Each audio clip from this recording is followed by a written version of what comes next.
Hoy vamos a hablar de un tipo de movimiento, que es el movimiento parabólico.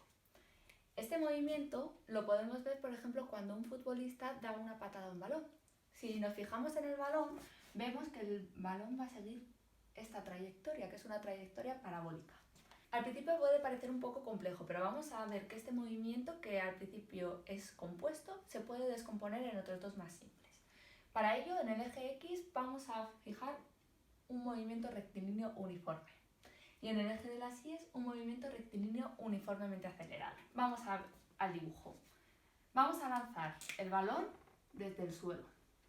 Entonces, X sub 0 va a ser igual a 0 y Y sub 0 va a ser igual a 0. Vamos a lanzar este balón con una velocidad inicial v sub 0 y con un ángulo.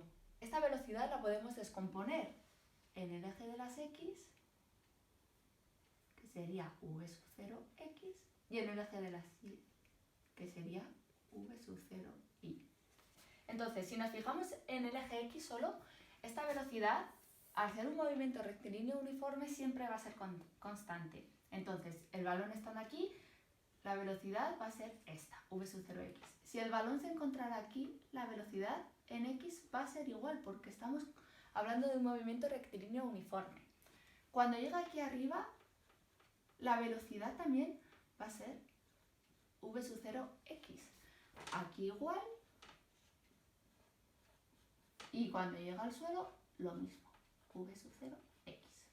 ¿Cómo podemos saber el valor que tiene v sub 0x si me dan la velocidad inicial y el ángulo? Pues, si hacemos uso de la trigonometría, sabemos que el coseno de este ángulo va a ser el cateto contiguo partido por la hipotenusa. Entonces podemos escribir esto, que el coseno de alfa va a ser igual a el cateto contiguo v sub 0x partido por la hipotenusa. Entonces, si aquí despejamos v sub 0x, esto va a ser igual al coseno de alfa por v sub 0. Entonces, vamos a escribir aquí. Primero vamos a hallar la velocidad que tiene este balón. En el eje de las X hemos dicho que la velocidad es constante y esta va a ser igual a coseno de alfa por v sub 0. Este es en el eje de las X. ¿Y qué pasa ahora en el eje de las Y? Esta velocidad, como en el eje de las Y tenemos un movimiento rectilíneo uniformemente acelerado, vamos a tener una aceleración. ¿Y esta aceleración cuál va a ser? Va a ser la de la gravedad. Pero aquí hay que tener cuidado, porque en el sistema de referencia que hemos puesto, cuando nos movemos de izquierda a derecha en el eje de las X, es positivo. De derecha a izquierda es negativo y en el eje de las Y es para arriba positivo y para abajo negativo. Como sabemos, la gravedad va hacia el centro de la Tierra, entonces la gravedad va a ir para abajo. Entonces, esta gravedad va a tener un signo negativo, como vemos aquí. Entonces, la aceleración va a ser igual a la menos gravedad. Esta gravedad tiene un valor de 9,8 metros por segundo al cuadrado. Estamos con un movimiento rectilíneo uniformemente acelerado. Entonces, la velocidad en y no es constante y esta velocidad va a ser igual a v sub 0 y inicial más la aceleración por la diferencia de tiempos. Esta v sub 0y la puedo sacar con, ¿qué es esta? Con el seno del ángulo alfa. Entonces sabemos que el seno de alfa va a ser igual a cateto opuesto dividido por la hipotenusa, que es v sub 0. Y aquí sacamos la velocidad inicial que tenemos en el eje de las Y. ¿Vale? Entonces aquí ya la tendríamos. Y la aceleración hemos dicho que era menos la gravedad. Entonces, otra cosa, t sub 0. Si empezamos a contar que damos el balón en 0 segundos, esta t sub 0 va a ser 0. Si resumimos esta ecuación, nos va a quedar que v sub 0y es seno de alfa por v sub 0 menos la gravedad por t. ¿Vale? Entonces ya tenemos las ecuaciones para la velocidad. En v sub 0 vamos a tener esta velocidad y en v sub i vamos a tener esta. Cuidado con esta v sub i, si os dais cuenta va a depender del tiempo. Entonces, cuando empezamos y lanzamos el balón vamos a tener esta v sub i. Pero sin embargo, cuando nos encontramos aquí, esta v sub i va a disminuir. Y cuando llegue aquí arriba, v sub i va a ser igual a 0. Luego, a partir de un momento, este término se va a hacer mucho mayor, entonces va a ser negativa. Cuando llega al suelo es más grande y va a ser así. ¿Vale?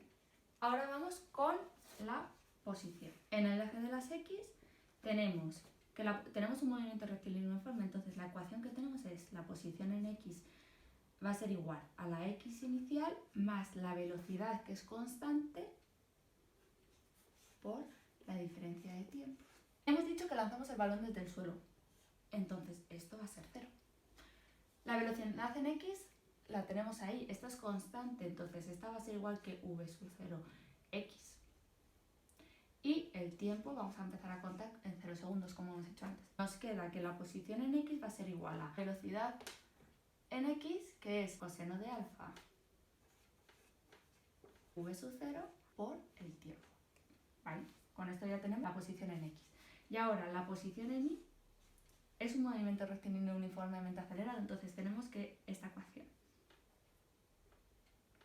y va a ser igual a la posición inicial más la velocidad inicial en Y por la diferencia del tiempo más 1/2 de la aceleración por t menos t sub 0 al cuadrado. Vamos a sustituir. La posición del valor inicial en el eje de las Y es 0. La velocidad inicial la tenemos aquí. El tiempo inicial también tenemos que es 0. La aceleración tenemos que es la gravedad. Aquí esto va a ser menos g. Y aquí t sub 0 también se nos va. Si sustituimos todo nos va a quedar esta ecuación, que y va a ser igual a la velocidad en y, seno de alfa, por v sub 0 por t, menos g partido por 2 y por t al cuadrado. Y entonces ya tendríamos la posición que tiene el balón en el eje de las X, dependiendo del tiempo, y en el eje de las Y, lo tengo aquí también. Para poner un ejemplo, vamos a imaginarnos que nos preguntan ¿dónde se encuentra un balón cuando el tiempo es igual a 2 segundos y lo lanzo con una velocidad inicial de 300 metros por segundo y un ángulo de 30 grados? Y luego nos van a preguntar qué velocidad tiene en este tiempo. Vamos a centrarnos primero en la posición. Aquí he puesto las fórmulas que hemos hallado antes. Nos preguntan dónde se encuentra el balón cuando el tiempo es igual a 2 segundos. Nos dan la velocidad inicial con la que lanzamos el balón y el ángulo con el que lo lanzamos. Esto sería alfa en este dibujo. Tenemos aquí las ecuaciones de la posición. Esto es lo que nos están pidiendo. Esto es lo que nosotros queremos saber. X sub 0. ¿Dónde se encuentra el balón inicialmente? Lo lanzamos desde el suelo, entonces X sub 0, esto va a tener un valor de 0. Luego, V sub 0 nos están diciendo que es 300. El coseno de alfa, sabemos cuál es el ángulo. Alfa son 30 grados, también lo podemos calcular. Y el tiempo nos dicen en 2 segundos. Entonces el tiempo va a ser 2 segundos. Si hacemos todas las cuentas, podríamos calcular la posición en X de ese balón. Vamos a ver con Y. Y también es otra pregunta. ¿Dónde se encuentra el balón inicialmente en el eje de las Y? En 0. Por lo tanto, esto va a ser 0. V sub 0 igual que arriba, 300 metros por segundo. Seno de alfa, el ángulo con el que lanzamos el balón son 30 grados. El tiempo, 2 segundos. Y el tiempo, 2 segundos. Y si sustituimos todos estos valores, nos da un valor de Y. Vamos a imaginarnos que X es esta, la que nos da, Y es esta. Pues el balón se va a encontrar aquí. Ahora solo nos falta calcular cuál es la velocidad. La velocidad en el eje de las X no depende del tiempo, porque como hemos dicho antes, la velocidad siempre va a ser igual en cualquier punto de la trayectoria. Entonces, la velocidad aquí solo tenemos que sustituir la velocidad inicial, que son 300 metros por segundo, y el ángulo, que son 30 grados. Y aquí ya tenemos cuál es la velocidad en X. Y en la velocidad en el eje de las Y, esta sí que va a variar dependiendo del tiempo. Como hemos visto, primero va a ser positiva y con un valor alto, va a ir disminuyendo hasta que sea 0 y luego va a ir aumentando, pero en el sentido negativo. V sub 0 también lo tenemos, que son 300 metros por segundo. El seno de alfa, a alfa sabemos que son 30 grados y aquí el tiempo sabemos que es 2 segundos. Tenemos también el valor de la velocidad en Y. Si nos damos cuenta, nos va a salir que la velocidad en X va a tener un valor y el valor en Y nos tendría que salir muy pequeñito porque ya nos estamos acercando a este punto donde la velocidad en i va a ser 0. Y entonces con esto ya tendríamos hallado dónde se encuentra el balón y la velocidad que lleva.